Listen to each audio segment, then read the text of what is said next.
This is Mike Trueblood, sports editor of the Galesburg Register Mail, and we're here after we took a week off from our videos well, the streaks were awful busy last week, 4 games in a week, and it was hard to fit it in.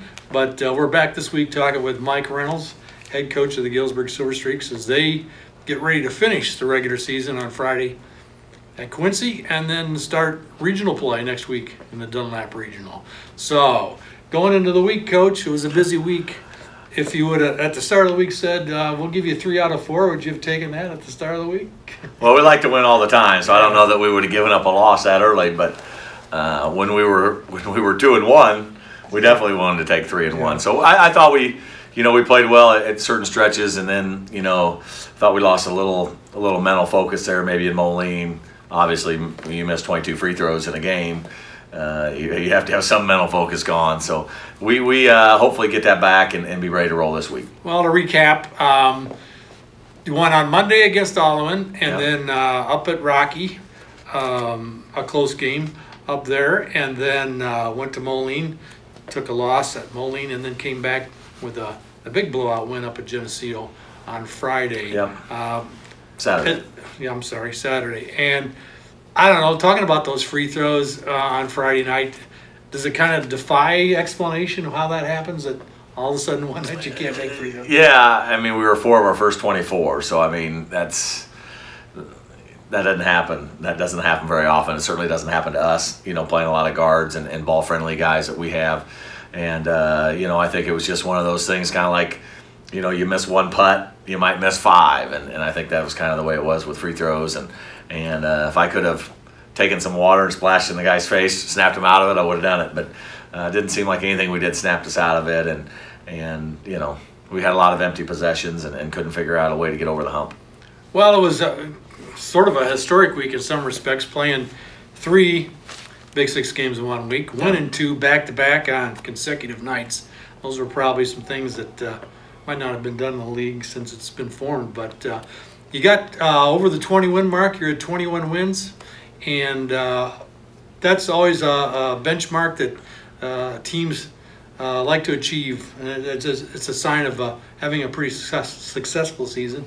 How do you feel about reaching that mark? Yeah, I mean, so far we've won 70% of our games, which is pretty good, and we're excited because I don't know that we'd have been, too many people would have predicted that. I think guys in our locker room thought we might have had a shot if we could play well and consistent throughout the year.